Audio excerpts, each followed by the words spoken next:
هنا صوت المنتدى. صوت المنتدى بث إذاعي يأتيكم يومي الأربعاء والسبت من كل أسبوع، ومن الساعة 8 إلى 9 مساء أيام الأربعاء، ومن 9 إلى 10 مساء أيام السبت بتوقيت إريتريا. صوت المنتدى على الموجة القصيرة 15245 كيلو هرتز أو 19 متر باند، وعلى مدى 24 ساعة على القمر الصناعي النايلسات على 8 درجات غرباً، وعلى تردد 11678 بالاستقطاب الرأسي. صوت المنتدى إعلام مستقل وحوار وطني بناء. صوت المنتدى.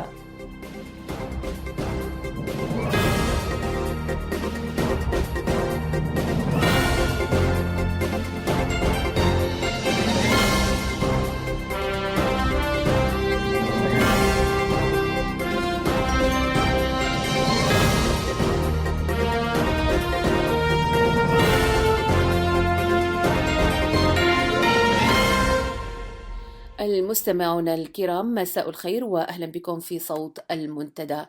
أنا أمال علي أحييكم في مساء هذا اليوم السبت 31 من يناير. نبدأ ساعة هذا المساء بنشرة للأخبار، يلي بعد ذلك تقرير إخباري عن مجموعة التحقيق الدولية حول مسائل الصومال وإريتريا. يقدم لنا بعد ذلك الزميل جمال عثمان همد قراءة بعنوان طلاق الغيبة وخوف الفتنة. اخترت لكم بعد ذلك مقال من عدوليس بعنوان الاستقطابات الإقليمية والنهج الديمقراطي لا يلتقيان، بقلم الأستاذ عمر محمد أحمد. أتمنى لكم متابعة طيبة وأهلا بكم. ينبرك أبينا قنم برتو بلهبتنا وإيدينا كلكم شعبنا تتلولي أزيما وكو ينتم قنحونا قل خضراه اللينا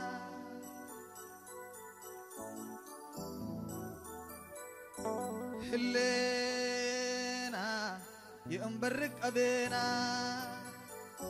قنم برتو بلهبتنا وإيدينا قلتم شعبنا تتلولي أزيما وكو ينتم قنحونا قل عدنا هلينا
أما من تتهاجنا تحازيكنا أبحازي شعبنا يمكن يهلا لحكمة وقادي أما من دي بلسنا تحازيكنا أبحازي شعبنا يمكن يهلا لحكمة وقادي حرحمتكم ينقبي كل سرادي أقل أمانة دلنا قولنا ينبدل حنادي يلا بعدنا نبر خليت الناس رادي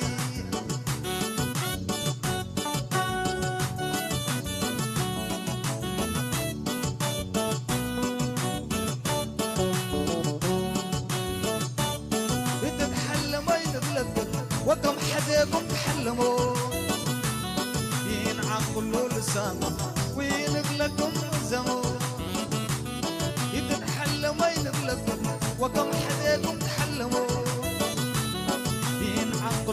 لسانكم ونبلكم زمون وتفانيكم من حدي خدامي تعلموا وراكم اللي تليبوا يسمعون السلموا من داكم وآسركم لأبابكم كمكموا.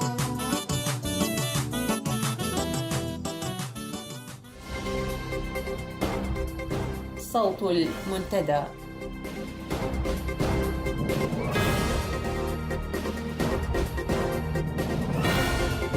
في نشرة هذا المساء، قوات الأمن تصادر ممتلكات بعض الإريتريين في مدينة كرن. عصابة تشادية تخطف لاجئين إريتريين وهم في طريقهم إلى ليبيا. وفاة المناضل أحمد آدم كفل في مدينة كسل السودانية. الأخبار بالتفصيل. أدلى مواطنون إريتريون قدموا إلى السودان في معسكر اللجوء ودي شريفي بشهاداتهم حول انتهاكات طالتهم من قبل رجال الأمن في مدينة كرن، والمتمثلة في سجنهم بتهم ملفقة ومصادرة ممتلكاتهم الخاصة. وأكد كل من السيد ناصر عبد الرحمن والسيد فتسوم حيلزجي والسيد برهاني عند مريم بأنهم تعرضوا إلى مأساة كبيرة، حيث قالوا أن سلطات الأمن في مدينة كرن اعتقلتهم بتهمة التفكير في الهرب من البلاد، وقالوا أنها كانت تهمة ملفقة تماما، لأن أمن المدينة وأجهزة الأمن كانت تعلم بأنهم من كبار تجار المدينة، وكانوا يترددون على كل من دبي والسودان في أنشطة تجارية. وأكدوا أنهم بعد 5 سنوات من الاعتقال قضوها في أوضاع قاسية وتعذيب وإذلال ودون محاكمة. تم إطلاق سراحهم مؤخرا من سجن يسمى بسجن الأمن الوطني في فورتو بكرن، ووجدوا بعد ذلك ممتلكاتهم الخاصة من سيارات ومحال تجارية قد صدرت وتدار الآن من قبل رجال الأمن. وعندما تساءلوا عن ممتلكاتهم قامت قوات الأمن بتهديدهم بإعادتهم إلى السجن، ولهذا قرروا الهرب إلى خارج البلاد لإنقاذ أرواحهم.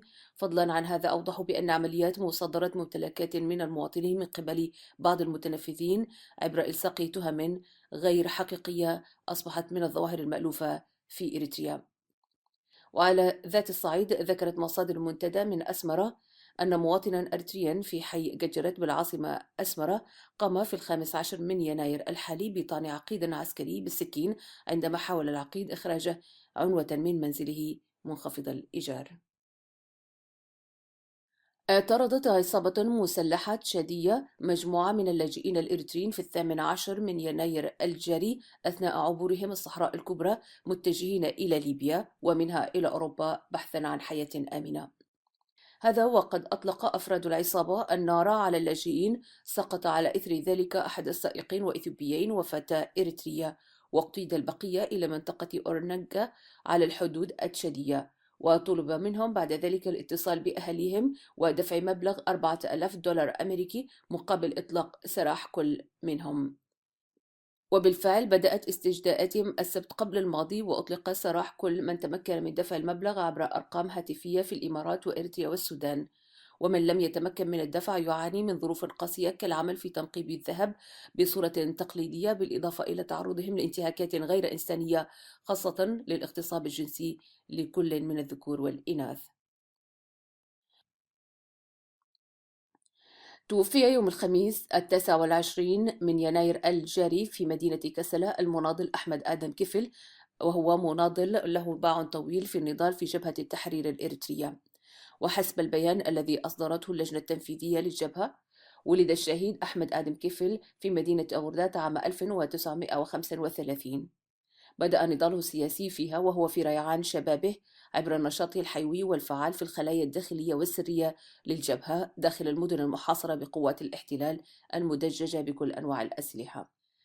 وبدأ نضاله منذ عام 1962، حيث التحق بالميدان بعد ذلك في ديسمبر عام 64 ليمارس عمله النضالي والقتالي بشجاعة وحماس ملحوظين مع رفاقه في جيش التحرير الإريتري. ابتعث المناضل كفل إلى سوريا في دورة عسكرية للمشاة. أنهى الدورة العسكرية بنجاح وتلقى علوم مختلفة في المجال العسكري وعاد إلى الوطن.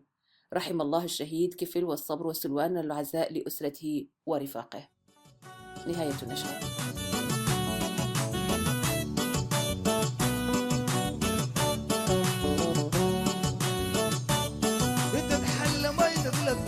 وكم حديكم تحلموا ينعقلوا لسانكم وينبلكم زمو يتحلموا ينبلكم وكم حديكم تحلموا ينعقلوا لسانكم وينبلكم زمو وتفانيكم من حدي قدامي تعلموا وراكم اللي بديكم يسمعون السلموا من داكم وآسركم آسركم لأباكم كم كمو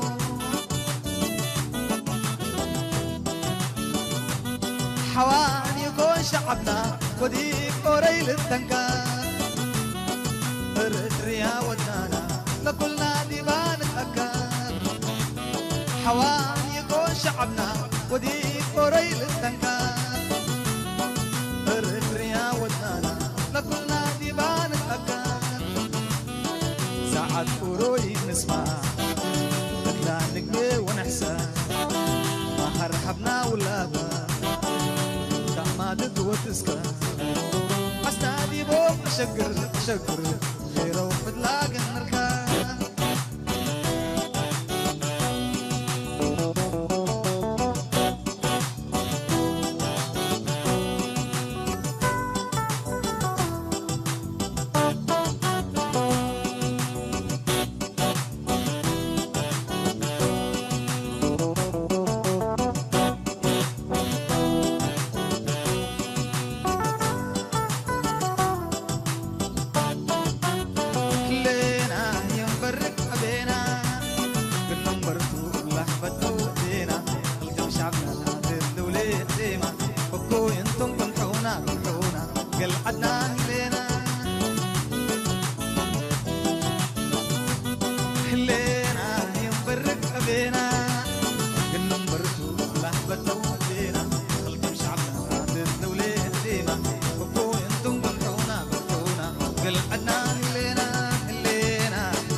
أبينا ينبرك أبينا اللينا ينبرك أبينا أبينا ينبرك أبينا اللينا قل عدنا اللينا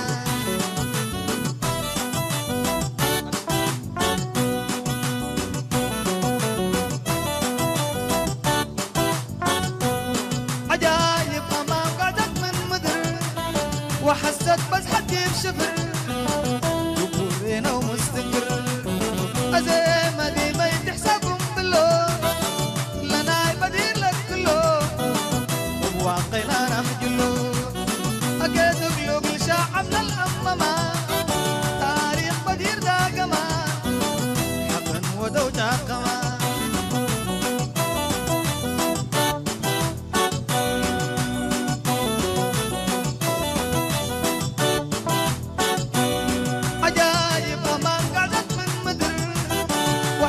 بس حد يبشفر جبورينا ومستنكر أزي ما دي ما يتحسبهم بالله لنا يبدير لك كله واقينا نخجله أكيد قلوب شعبنا الأمما تاريخ بدير داقما حبا ودوجا قما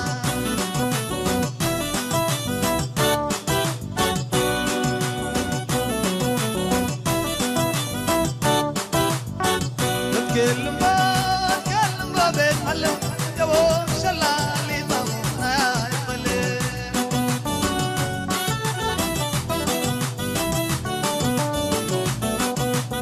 ها كلمة سالينا يبو شلالي شان سلام بلينا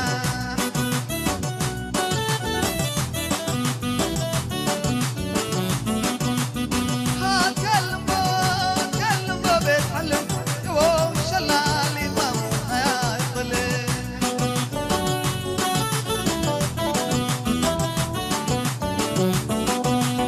هاتكلموا ولا حاجة دادا يو شلالي شان دادا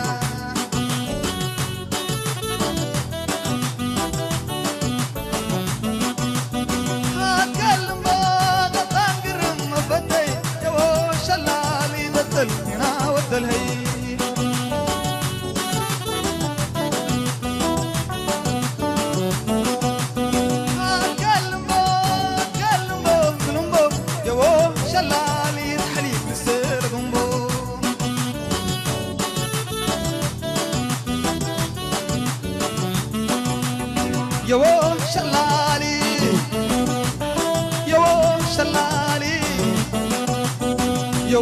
شلالي يو شلالي يو شلالي يو شلالي يو شلالي يو شلالي يو شلالي يو شلالي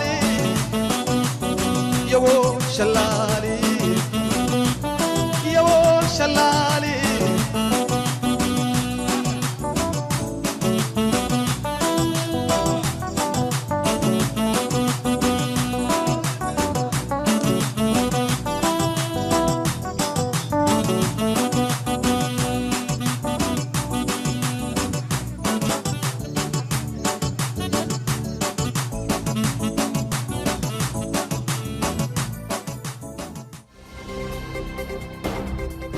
صوت المنتدى.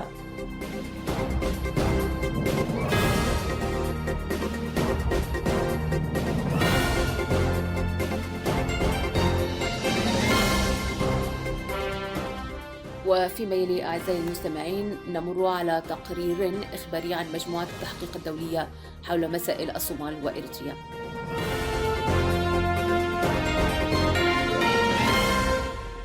حيث يذكر كل متابع بأن قرار مجلس الأمن الدولي رقم 1907 لعام 2009 والخاص بإريتريا يشير إلى تورط الحكومة الإريترية في دعم الإرهاب في القرن الإفريقي، مما أدى إلى زعزعة السلام والاستقرار في المنطقة، ولهذا طالب مجلس الأمن في قراره منع إريتريا عن دعمها للجماعات المسلحة التي تعمل على تعكير السلام في الإقليم، وأن تتوقف عن رعايتها وتدريبها وتنظيمها وتمويلها، فضلاً عن إيقاف الدعم المعنوي لها.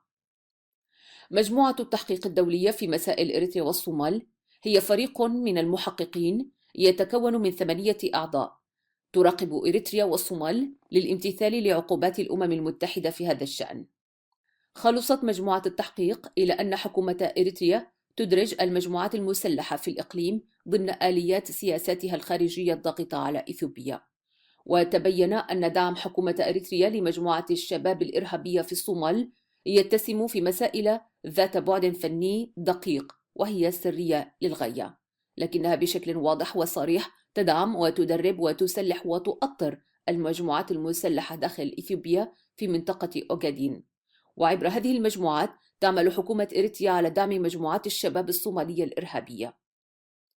يتطرق تقرير مجموعة التحقيق الدولية حول مسائل الصومال وإريتريا إلى الحركة الديمقراطية لشعب تيغراي والمعروفة اختصاراً بالدمحيد، والتي تسخر لها الحكومة الإريترية إمكانات ضخمة مادياً وأسلحة وخبرات وكل ما تحتاجه من أوجه الدعم. فضلاً عن ذلك يوضح التقرير أن دعم حكومة إريتريا يتجه نحو المجموعات الثلاث: حركة الشباب، حركة أوغادين، وحركة الدمحيد. حدد التقرير بأن الخبير الإريتري العقيد فتسوم إسحاق والملقب بلينين أنه المشرف على هذه المجموعات المسلحة في وزارة الدفاع الإريترية، وحتى لحظة كتابة هذا التقرير هو من يقف على رأس هذه المهام التي تعكر السلام والاستقرار في منطقة القرن الإفريقي. وأورد التقرير كذلك أسماء ضباط إريتريين آخرين منخرطين في مسائل زعزعة السلام في المنطقة، وذكر على وجه الخصوص اسمي العقيد موسى والعقيد حجوس، فهما يتابعان المجموعات المسلحة المتواجدة في الأراضي الصومالية. وهؤلاء الضباط يقدمون تقاريرهم مباشرة للعقيد تسفل الدت هابت سلاسي رئيس قسم متابعة المجموعات المسلحة خارج الحدود في مكتب الرئيس أفرقي. يوضح التقرير كذلك بأن مجموعة التحقيق الدولية قد التقت كل من مستشاري الرئيس الإريتري ماني كبريآب وممثل إريتريا في الأمم المتحدة على هامش العديد من المؤتمرات في القاهرة ونيروبي خلال العام المنصرم، وتقدمت إليهم بجملة من الأسئلة والاستفسارات، إلا أنهم تجاهلوا الأسئلة التي قدمتها مجموعة التحقيق الدولية. وفي الربع الأخير من العام الماضي عام 2014 تقدمت الحكومة الإريترية كتابياً بما اعتبرته رداً على تلك الأسئلة، متهمة الحكومة الإثيوبية بتدريب وتسليح المعارضة الإريترية، ولم تتطرق حكومة أسمرة في ردها على الاستفسارات التي قدمت إليها. علاوة على ذلك، يشير التقرير إلى أن الحكومة الإريترية تجري في هذه الآونة علاقات سرية مع الحكومة الفيدرالية الصومالية، تعرض فيها مساعيها لقبول حكومة الصومال لبعض القيادات التي كانت في حركة الشباب الصومالية. أما عن آخر حراك للحكومة الإريترية في ارتباطها بحركة أوغادين، أفاد التقرير أن الحكومة الإريترية توقفت عن هذا الدعم بين عامي 2011 و2012 أثناء مفاوضات السلام بين حركة أوغادين والحكومة الإثيوبية، ثم عادت مجددا لدعمها بعد أن حولت حركة أوغادين معسكرها المركزي إلى مواقع تابعة لحركة الشباب الصومالي. وفي هذا الصدد، مجموعة التحقيق الدولية بمسائل الصومال وإريتريا تحصلت على معلومات من بعض قيادات الصومالية التي شاركت في مؤتمر عقد في إريتريا بضواحي أسمرة لحركة أوغادين في أكتوبر عام 2013. أشرف على هذا المؤتمر كبار مسؤولي الحكومة الإريترية، السيد يماني جبرآب مستشار الرئيس، والسيد أبرها كاسا مسؤول الأمن الوطني، والعقيد نجاش عضو استخبارات النظام الإريتري بالإقليم، وبالتشاور مع رئيس حركة أوغادين السيد عبد الرحمن محمد عثمان. ظلت الحكومة الإريترية تقدم دعمها المالي الكبير لجبهة الأوغادين في حسابها بدبي، ويتابع هذا الحساب وينقل هذه المبالغ للحركة نائب رئيس الحركة المتواجد في أستراليا السيد عبد الشكور محمد نور. دعم حكومة أسمرة للحركة الديمقراطية لتحرير تيغراي دمحيت. هنا يؤكد تقرير مجموعة التحقيق الدولية الأخير في مسائل الصومال وإريتريا من خلال شهود عيان أن الحكومة الإريترية وبوتيرة متزايدة مستمرة في دعمها للحركة الديمقراطية لتحرير تيغراي المعروفة بدمحيت، وأكدت أن هذا الدعم يشمل كافة الاحتياجات، وهذا ينتهك بشكل مباشر قرار مجلس الأمن الدولي رقم 1905 لعام 2009 الفقرة 15,000 المطالبة بضرورة توقف حكومة أسمرة عن دعم المجموعات المسلحة في الإقليم. يذكر أن مجموعة التحقيق الدولية كانت قد أشارت في تقريرها عام 2012 إلى أن الحكومة الإريترية تقوم بتدريب قوات الدمحيت في معسكر كبير بجزيرة حرينة، وتقيم لهم كذلك معسكرات صغيرة على مناطق الحدود بين البلدين. جاء التقرير الحالي أيضا مؤكدا على استمرار الحكومة الإريترية حتى لحظة صدور هذا التقرير في تدريب وتسليح الدمحيت بجزيرة حرينة. كما أشار تقرير مجموعة التحقيق الدولية إلى أن أشرطة الفيديو التي تنشرها حركة تيغراي توضح فيها بأنها ستواصل نضالها المسلح ضد الحكومة الفيدرالية الإثيوبية، لكن على الصعيد الواقع لم تحصل مجموعة التحقيق على دليل قاطع يؤكد حدوث صدامات عسكرية بين هذه الحركة وبين قوات الحكومة الإثيوبية. ومع هذا أوضح التقرير أن أحد قادة الدمحيت قد شرح لأحد أفراد المنظمات الإنسانية أن قواتهم قامت بهجمات على القوات الإثيوبية بضواحي بني شنغول في إقليم الأمهرة. كذلك حصلت مجموعة التحقيق على معلومة من قائد إريتريا عسكري سابق برتبة اللواء بأن قوات الدمحيت قامت بهجمات كثيرة نهاية عام 2013، فضلا عن ذلك أنها لعبت دورا حاسما في إفشال عملية 21 من يناير عام 2013، تلك العملية التي قامت بها وحدات من قوات الدفاع الإريترية. وأشار التقرير كذلك إلى العلاقة الوطيدة بين وزارة الدفاع في الحكومة الإريترية وكبار مسؤولي الدمحيت، وأفصحت عن معلومات حصلت عليها من جهات محايدة أن قوات دمحيت التيغراوية تعمل على الصعيدين، فمن جهة لها اليد العليا في المقاومة الإثيوبية المسلحة، ومن جهة أخرى تحمي نظام إسياس أفورقي. كما علمت مجموعة التحقيق الدولية بأن الدمحيت تتكون من مجموعة عرقية هي ذات الأصول الهويتية للرئيس الإريتري، لهذا العلاقة بينهم وبين الرئيس أكثر التصاقا من علاقة الرئيس بقوات الدفاع الإريترية، وتتوضد هذه العلاقة بصورة أكثر عقب حركة 21 من يناير التي قام بها بعض أفراد قوات الدفاع الإريترية. هذا ويقدر التقرير قوات دمحيت ب10,000 وربما أكثر رعتهم الحكومة الإريترية بتدريب وتسليح خاصين يفوق تسليح قوات الدفاع الإريترية. هذه بعض اللمحات عن التقرير المطول لمجموعة التحقيق في مسائل الصومال وإريتريا، وهي مجموعة محققين وخبراء في القانون الدولي. الهدف من هذه المجموعة التحقق من أن كل من حكومتي الصومال وإريتريا التزمتا وتوقفتا عن دعمهما للجماعات المسلحة التي تدمر عوامل السلام والاستقرار في القرن الإفريقي، والتحقق بأن حكومة إريتريا قد توقفت تماما عن هذه الأعمال. الأمر لا يعد أكثر من ذلك، والحكومة الإريترية تسعى لجعله مشجب شماعة تعلق عليها كل سياساتها الفاشلة. على الشعب الإريتري الاعتماد اليوم كما الأمس على نضالته الخاصة بدرجة أساسية، وهي الرافعة الحقيقية والحامية الفعلية لمصالحه. المجتمع الدولي لا يعير مسائل حقوق الإنسان أهمية تذكر إلا إذا تعرضت مصالحه المباشرة لخطر حقيقي، أما غير ذلك ففي الأمر وجهة نظر. تظل مصطلحات المد والجذر توزع ارتفاعا وانخفاضا مراعاة لحفظ ماء وجههم، وتبقى الشعوب تعاني من غير نصير فعلي. هذا ما يدلل عليه الواقع الإنساني المزري للشعب الإريتري جراء سياسات النظام الاستبدادي الحاكم في بلادنا، وكذلك العديد من الأمثلة في سوريا وغيرها. نعم، هذا ما خبرناه كشعب إريتري ماضيا وحاضرا، فلولا ذلك التجاهل من المنظومة الدولية ما كان نظام أسياس أفورقي الذي فاقت ديكتاتوريته وجرائمه كل حد أن يبقى، بل ويزديد من انتهاكاته لحق الإنسان في بلدنا. أمام مرأى ومسمع المجتمع الدولي نراه وقد اختطف شعبا بعيدا عن المؤسسات الداخلية والخارجية وبعيدا عن الإعلام، في فعل يتطابق تماما وأفعال أي عصابة موغلة في الإجرام. والعالم رغم ذلك لا يتحرك قياسا لحجم الجرم المرتكب. المجتمع الدولي أولوياته الحقيقية الحفاظ على السلم والأمن الدوليين، حماية مصالحه، وهذا من حقه، ولا يكترث بذات القدر لآلام شعب تنفرد به عصابة إرهابية عزلته عن العالم.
مستمعين الكرام، أينما كنتم أسعد الله كل أوقاتكم. طلاق الغيبة وخوف الفتنة، هذا الإعلان الصادم الذي يحتل مساحات مقدرة من صحيفة إريتريا الحديثة وهي الوحيدة في البلاد، هو مجال حديثنا في هذه المساحة.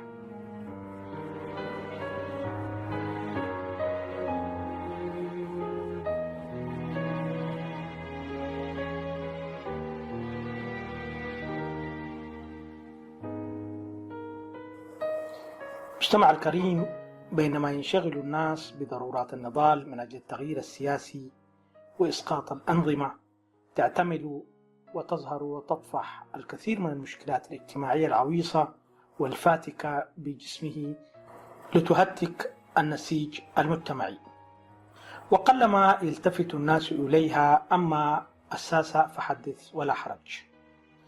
في فترة الاصطراع السياسي كحالة إريتريا، غالبا ما يكون الشعار المرفوع كل شيء من أجل معركة الإسقاط، وكل شيء يؤجل حتى إشعار آخر.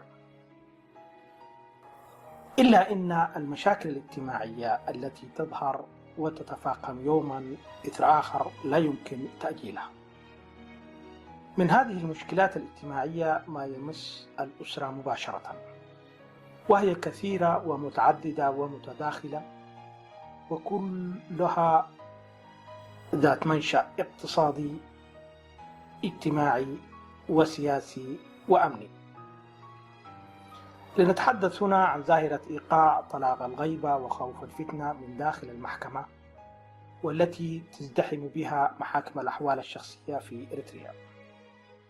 فقد تزايدت خلال السنوات العشر الماضية إعلانات في صحيفة إريتريا الحديثة تنص على طلب حضور لأزواج مختفين قسرا ولسنوات طويلة بناء على دعوى الطلاق تقدمت بها الزوجة للمحكمة. بالطبع المحكمة تقبل الدعوى شكلا ومضمونا، ثم تنشر من خلال الصحيفة إعلان طلب حضور للزوج، وإلا فإنها ستضطر لتوقيع الطلاق استنادا لقانون الغيبة وخوف الفتنة. بعد المدة المقررة والتي تحددها المحكمة، وغالبا هي ما بين الأسبوعين أو 3 أسابيع، يقع الطلاق من داخل المحكمة، إلا في حالات نادرة وهي حضور الزوج المدعى عليه أو من يمثله قانونا. مثل هذه الظواهر جديدة على المجتمع الإريتري المحافظ، وهي من إفرازات السياسة الأمنية والاقتصادية والاجتماعية التي تسود البلاد منذ 20 عاما. قطعا مثل هذه الظواهر لا تأتي من فراغ، ولا يلجأ إليها القاضي الشرعي إلا لحفظ حقوق المرأة خوفا عليها من الوقوع في ممارسة غير أخلاقية. والسؤال: أين يختفي هؤلاء الأزواج والآباء؟ من خلال المدد المذكورة نلاحظ إنها تتراوح بين 3 إلى 7 سنوات وربما أكثر. من يترك أسرته وأولاده ويختفي؟ ولماذا يختفي طواعية؟ إذا أراد ذلك، هل يستطيع في ظل عالم تسيطر عليه خاصية سهولة تدفق المعلومات ووسائل الاتصالات؟ للإجابة نقول: ابتداء أن الجبهة الشعبية لتحرير إريتريا سابقا، الجبهة الشعبية للديمقراطية والعدالة لاحقا، تمتلك جهازا أمنيا شديد القسوة قوي التنظيم وباطش دون رحمة. وقد اتخذ هذا الجهاز عدة أسماء طوال العقود ال3 الماضية، كما وأنه اكتسب خبرات من كوريا الشمالية وكمبوديا ولاوس وألمانيا الشرقية سابقا. هذا الجهاز متهم في إخفاء أعداد لا حصر لها من المناضلين والمناضلات في فترة الكفاح المسلح، ومواطنين من أعضاء من الجبهة الشعبية أو تنظيمات أخرى.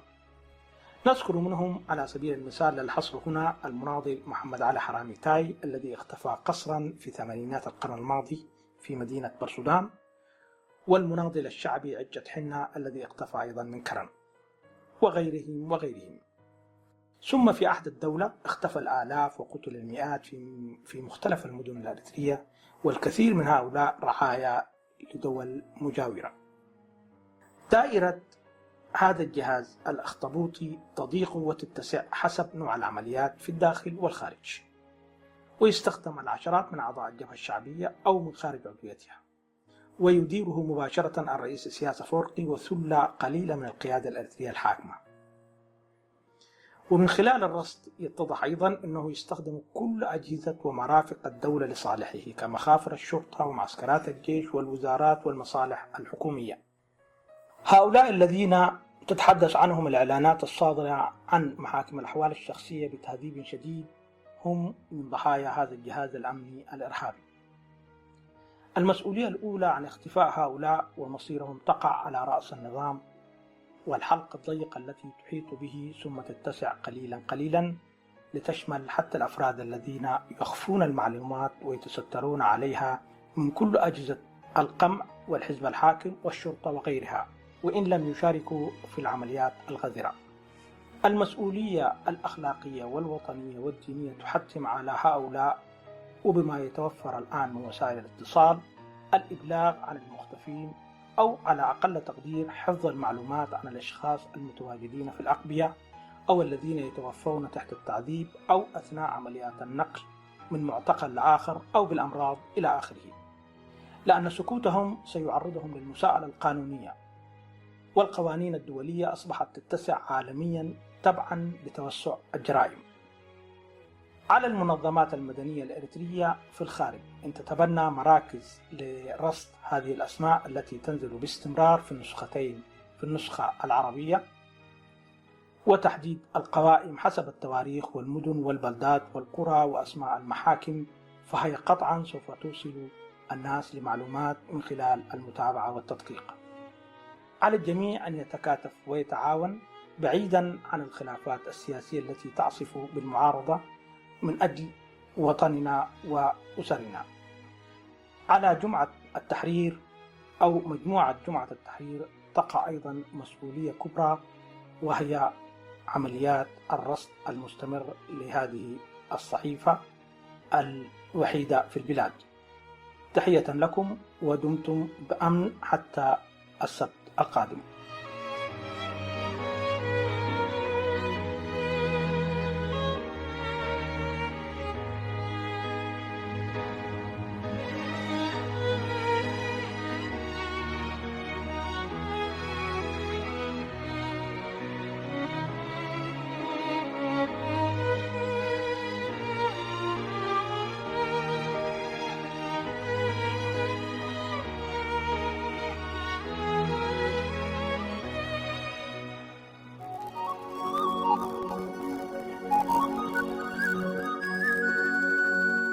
الاستقطابات الإقليمية والنهج الديمقراطي لا يلتقيان.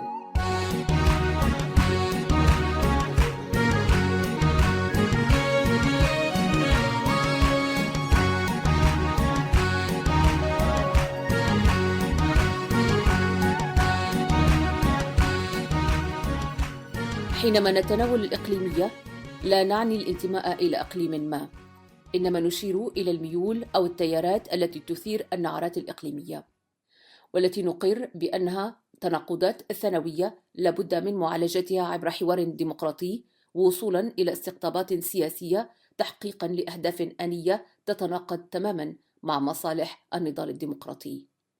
إننا ننطلق من الإيمان بأن المجتمع الإريتري يتسم بانتماءات لغوية وإثنية ودينية عدة، وكان رواد الحركة الوطنية سواء في فترة حق تقرير المصير أو مرحلة الكفاح المسلح يؤكدون على ضرورة التمسك بالخطاب السياسي الذي يستقطب مختلف الانتماءات لتكريس كافة الطاقات الإريترية وصولا إلى تحقيق الأهداف الوطنية. والآن ونحن نقارع النظام الديكتاتوري أحوج ما نكون أكثر من ذي قبل إلى حشد كافة الطاقات المادية والمعنوية وصولا لتحقيق طموحاتنا الديمقراطية. ليس بين المكونات التي تشكل المجتمع الإريتري جدار صلب، بل هو تنوع يشكل ثراء، ويجب الانطلاق منه لتحقيق التعايش البناء والتنمية ودولة تعتمد على المؤسسات وسيادة القانون. تشكل الإيمان بهذا الوطن عبر الآلام المشتركة في العهود الاستعمارية المتعاقبة والنضال المشترك من أجل تحقيق الاستقلال الوطني. هذه الآلام والتطلعات المشتركة صهرت مختلف الانتماءات في بوتقة واحدة، وأصبح المجتمع الإريتري بمختلف انتماءاته يعي بأن قضية المواطنة بمفهومها الحديث تشكل مظلة جامعة. وكان تحرير التراب الإريتري من الاحتلال الأجنبي ثم إعلان دولة الاستقلال الوطني فرصة تاريخية لتعميق ذلك المفهوم عبر البدء في عملية بناء دولة المؤسسات وترسيخ دعائم الوحدة الوطنية وإصلاح ما دمرته الحرب طويلة الأمد والبدء في تحقيق تنمية شاملة ومدروسة.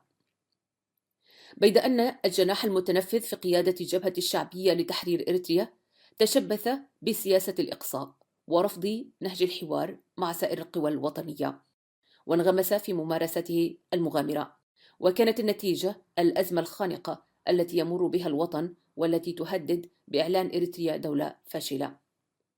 تمكن النظام الديكتاتوري من ملء الفراغ السياسي الذي كان نتاجا طبيعيا للقصور الواضح الذي كانت تعاني منه الحركة الوطنية في فترة الكفاح المسلح. إذن حالت الظروف الموضوعية والذاتية دون قيام معارضة حقيقية داخل أرض الوطن، وكان البديل قوى المعارضة التي كانت تنشط خارج أرض الوطن. لا شك أن المعارضة الحقيقية التي تستطيع حشد الطاقات المادية والمعنوية ضد النظام الديكتاتوري لابد أن تنطلق بصفة أساسية من داخل أرض الوطن.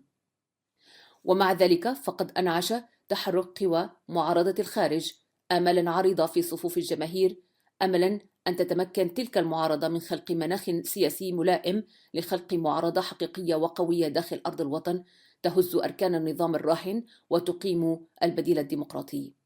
حققت المعارضة بعض النجاحات لا سيما فيما يتعلق بكشف وتعرية ممارسات النظام الديكتاتوري، لكنها كانت تتقدم خطوة إلى الأمام وتتراجع إلى الوراء خطوتين. وتفاقمت أزمتها بتناسل وتكاثر تنظيمات وحلقات سياسية لا تخجل من إثارة التناقضات الثانوية في صفوف المجتمع والقوى السياسية. والمضحك المبكي في آن واحد أن الكل يدعي النضال من أجل تحقيق الديمقراطية. اختلطت الأوراق وأصيبت الجماهير الإريترية بالإحباط وأصبحت أسيرة للحيرة والبلبلة، وهذا مناخ غير صحي وغير ملائم للنضال السياسي الجاد، لا سيما في مرحلة النضال الديمقراطي.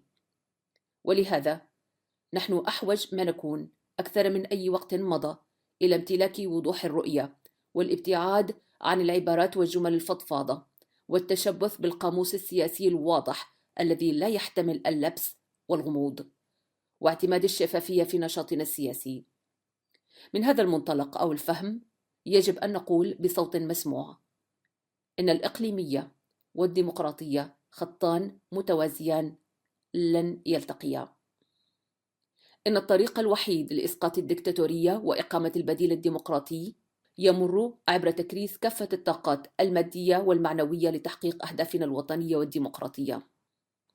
يجب أن ننطلق من الإيمان بأن النظام الدكتاتوري لا يمثل إقليما محددا أو طائفة معينة، وأن الأغلبية الساحقة من الشعب الإريتري من مختلف الانتماءات لا مصلحة لها في استمرار هذا النظام، بل تتزايد المخاوف يوما بعد يوم بأن الأزمة الخانقة التي يمر بها الوطن تهدد بإعلان إريتريا دولة فاشلة.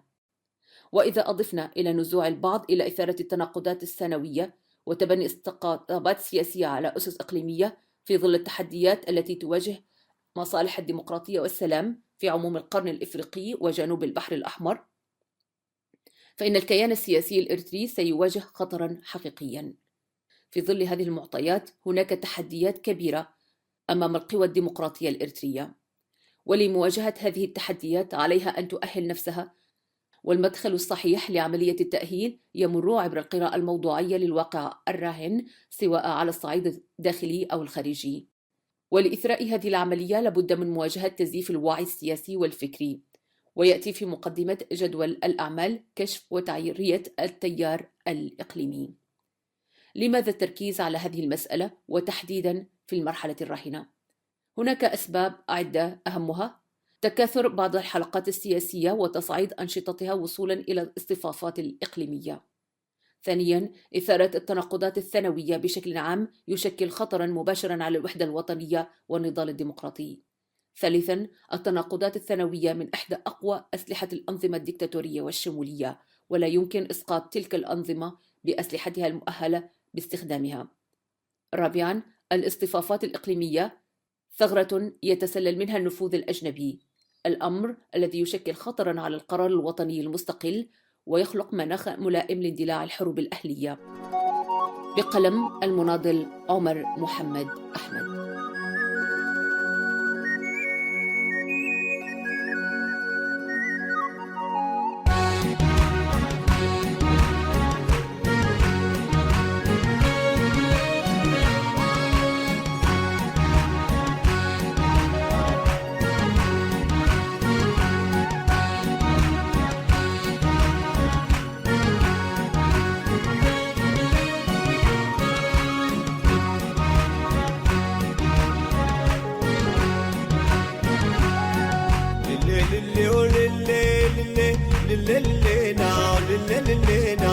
مدردي بدي أفوت عارفينا للي للينا مدردي بدي أفوت عارفينا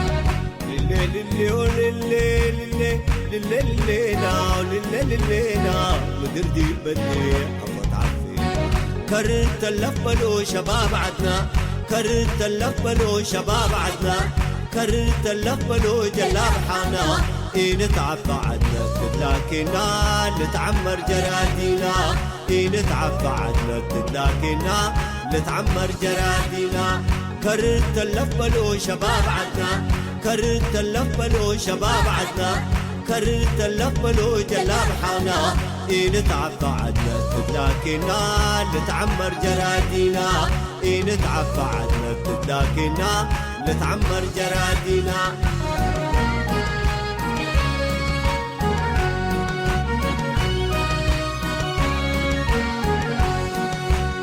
تلف من أنبل من توقف لا تبطل كرر تلف من أنبل من توقف لا تبطل لو قيب الدايت يهو نتساقم ونباسر نقوش نقيس نتعلم وعبيل نتقوى العمر نقوش نقيس نتعلم وعبيل نتقوى العمر قل فرح فتاينا وأباي قل تحسر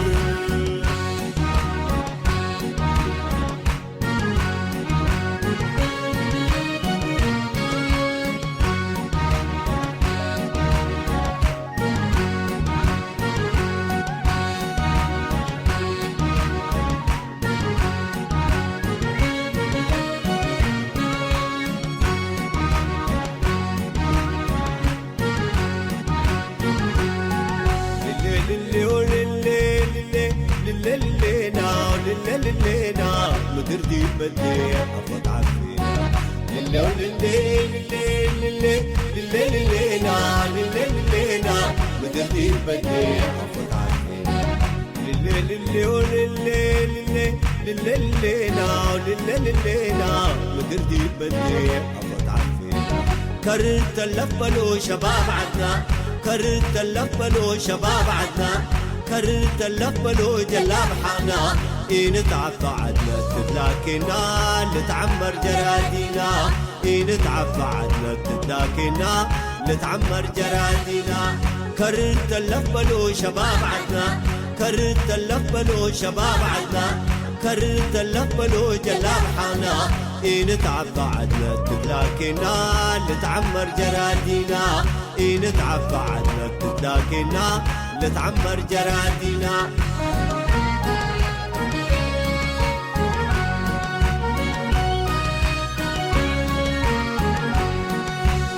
تلف ام بالله لجا قالب من حلا تلف ام بالله لجا قالب من حلا جلاب قطوع شعبنا اريتريا ومدرا نتعفى من قبلات يوم تامع البدرة نتعفى من قبلات يوم تامع البدرة حوي انت السالينا عدنا مثلنا عمرا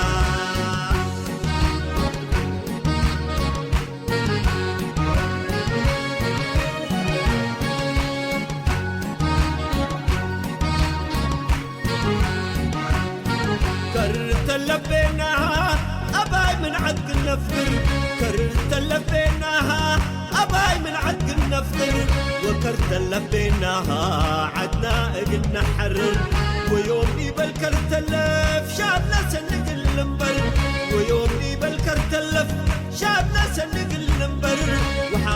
تقل نزاع ولا جعد تقل أغمل أباي نو سكينة قوما توري يسمع أباي نو سكينة قوما توري يسمع كم محيا يتهدن شلع حلا وقمع وحدة جديدة حد نقمل يا هو أباي نفرح وحدة جديدة حد نقمل يا هو أباي نفرح قلنا دحين قبيلنا يا هو قوماتنا نرتاح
صوت المنتدى.